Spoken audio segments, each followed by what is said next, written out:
Selamat pagi, perkenalkan nama lengkap saya Maria Legislantika Turu dengan NPM 221050. Kali ini saya akan membuat tugas tentang penjelasan pembuatan laporan supervisi dan juga instrumen supervisi. Sasaran supervisi akademik adalah guru, khususnya dalam pelaksanaan proses pembelajaran. Pembelajaran bisa berlangsung dalam kelas, luar kelas, atau laboratorium. Juga, supervisi mencakup penilaian terhadap kurikulum satuan pendidikan, silabus dan modul ajar, strategi pembelajaran, pemanfaatan media dan teknologi, serta pelaksanaan PTK, yaitu penilaian tindakan kelas. Kepala sekolah juga perlu menguasai tentang pengembangan kurikulum, strategi atau metode pembelajaran, penggunaan media dan TIK, serta penelitian tindakan. Kemudian, supervisi juga meliputi memantau, menilai, membina, melaporkan, dan juga menindaklanjuti hasil supervisi. Kemudian, sekarang kita masuk pada bagian B, yaitu landasan hukum. Nah, landasan hukum dalam supervisi didasarkan pada berbagai regulasi pendidikan seperti Undang-Undang Nomor 20 Tahun 2003 tentang Sistem Pendidikan Nasional, Undang-Undang Nomor 14 Tahun 2005 tentang guru dan dosen, dan sejumlah peraturan pemerintah dan Permendiknas dari tahun 2005 sampai 2010 tentang standar guru, kepala sekolah, proses penilaian, serta beban kerja. Kemudian adanya tujuan. Nah, Bapak Ibu, tujuan tentu saja tidak dibuat asal-asalan, tetapi tujuan ini adalah hasil yang ingin dicapai oleh guru agar peningkatan pengajarannya terhadap murid-muridnya menjadi lebih baik. Tentu tujuan ini sangat diharapkan oleh semua pihak agar proses pembelajarannya menjadi lebih baik dan murid-murid yang diajarkannya juga mencapai tujuan yang diinginkan. Sekarang Bapak Ibu, kita akan masuk pada bab 2, yaitu pelaksanaan program supervisi pembelajaran. Yaitu yang pertama, pelaksanaan program supervisi pembelajaran. Nah, dalam pelaksanaan program supervisi pembelajaran, tentu adanya pelaksanaan supervisi yang dilakukan kepala sekolah untuk melaksanakan supervisi sebanyak 2 kali setahun untuk setiap guru. Dan fokus utama supervisi adalah pada proses pembelajaran. Kemudian, jadwal supervisi. Jadwal disusun berdasarkan jadwal tatap muka guru di kelas dari Senin sampai Jumat atau Senin sampai Sabtu tergantung dari lembaga masing-masing. Serta satu supervisi dilaksanakan selama 180 menit per guru. Kemudian yang ketiga, adanya kesepakatan dengan guru. Kepala sekolah menyampaikan pemberitahuan 2 hari sebelum kunjungan supervisi dilaksanakan di kelas. Nah, ini dilakukan agar guru yang akan disupervisi oleh kepala sekolah tidak merasa gugup atau merasa takut saat tiba-tiba mendapat bahwa kepala sekolah akan melakukan supervisi. Namun kepala sekolah perlu menyampaikan 2 hari sebelum kunjungan supervisi itu kepada guru yang akan disupervisi agar dia juga bisa mempersiapkan dirinya dengan baik. Yang kedua, jenis supervisi pembelajaran. Seperti yang sudah saya jelaskan di awal tadi, bahwa jadwal supervisi itu disusun berdasarkan jadwal tatap muka guru di kelas, yaitu tergantung lembaga sekolah masing-masing. Ada yang Senin sampai Jumat dan juga ada yang Senin sampai Sabtu. Dan supervisi dilaksanakan selama 180 menit per guru.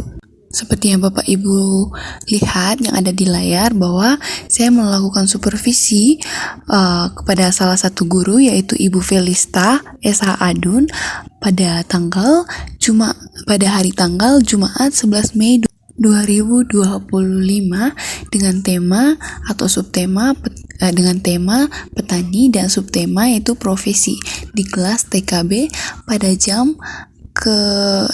sekitaran jam 9:15. Kemudian adanya yang ketiga yaitu C, kesepakatan dengan guru tentang pelaksanaan supervisi pembelajaran.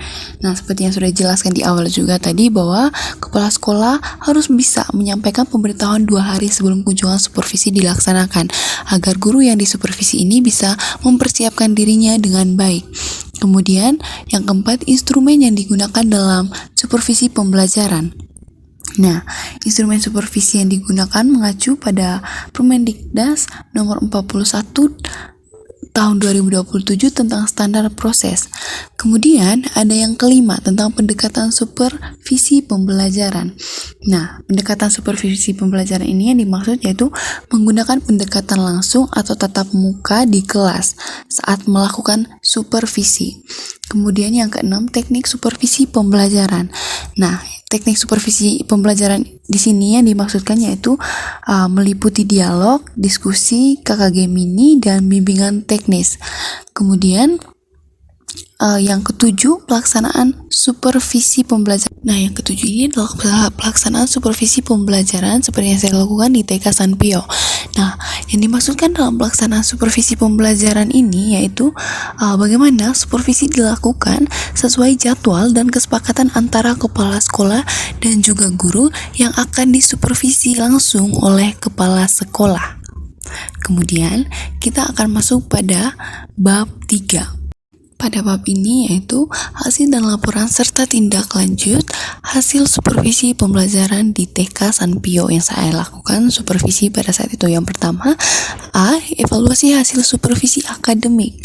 Nah, yang dimaksudkan di sini adalah hasil supervisi dicatat dalam rekapitulasi dan menunjukkan capaian guru. Nah, rekapitulasi hasil supervisi akademik tahun pelajaran 2024-2025 pada guru yaitu Ibu Felista SH Adun yang dilakukan pada kelas TKB, bahwa saya telah melakukan supervisi kepada Ibu Adun. Bapak Ibu guru sekalian bisa membuat hasil rekapitulasinya seperti yang ada pada gambar. Namun saya mohon maaf sekali karena hasil skor, catatan khusus dan juga tindak lanjut belum saya masukkan ke dalam laporan ini, sebab pada saat itu saat melakukan supervisi saya membuat hasil skor dan juga catatan khususnya melalui tulisan manual atau tulisan tangan. Jadi saya mohon maaf karena saya belum bisa masukkan ke dalam laporan ini. Nah, kemudian yang kedua, yang B. Baik, yang B ini yaitu laporan dan tindak lanjut hasil supervisi pembelajaran.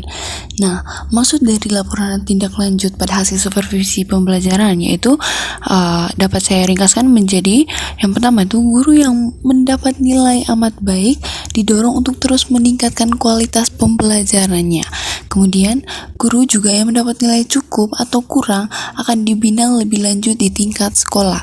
Nah, ini bisa dilakukan dengan diskusi antara supervisor dan juga guru yang disupervisi.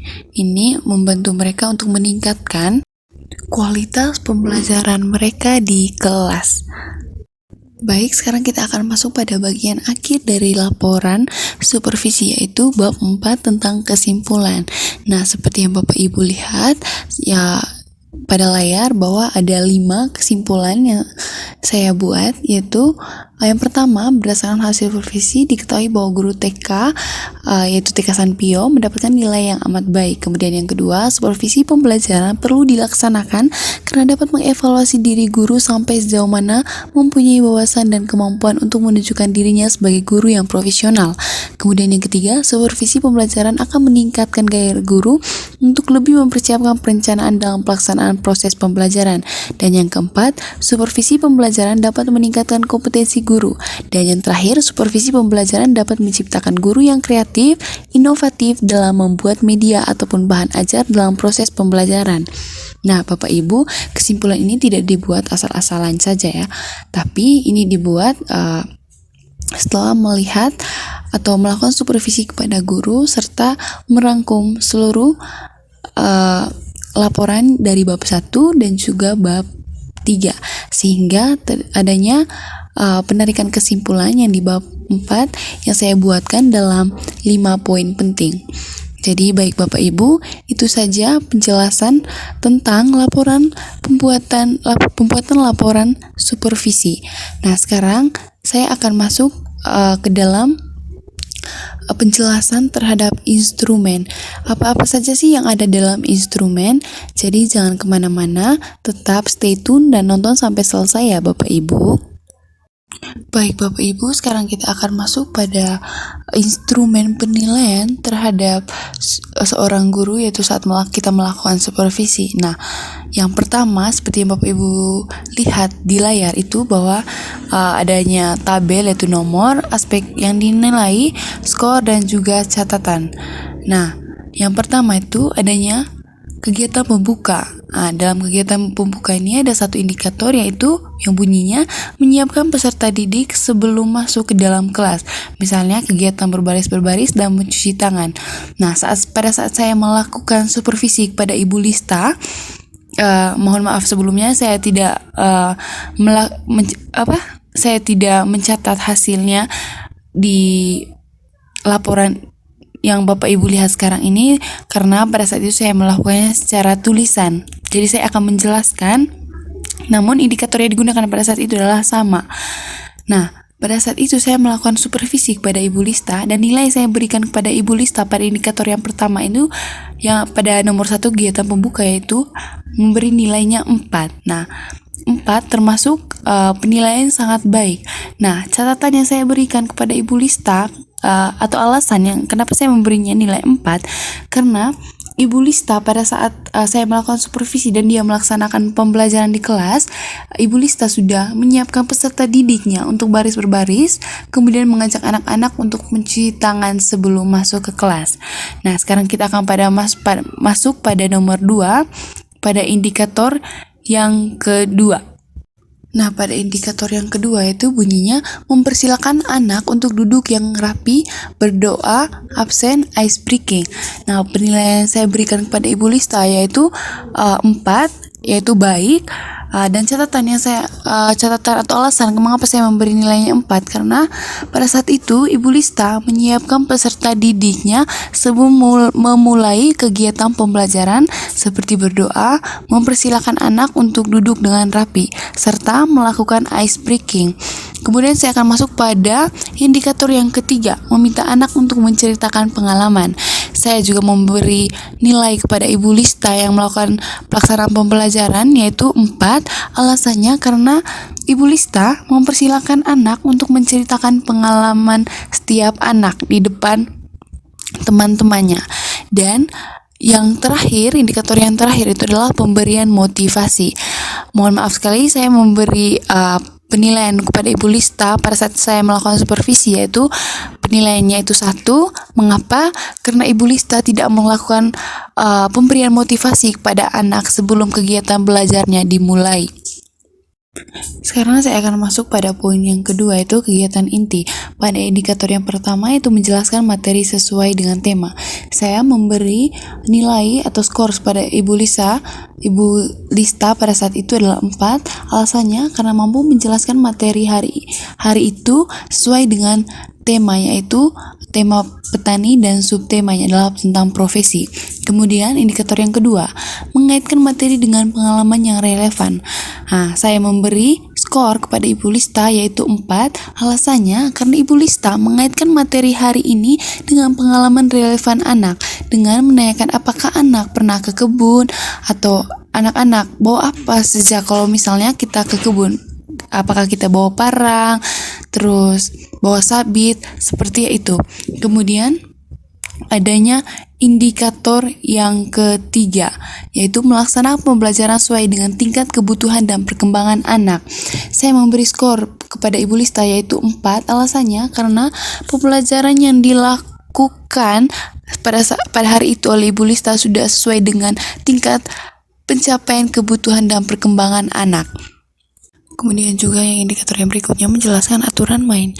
Saya memberi skor kepada Ibu Lista yaitu 4. Alasannya kan Ibu Lista menjelaskan aturan bermain kepada anak saat sebelum kegiatan main dilaksanakan.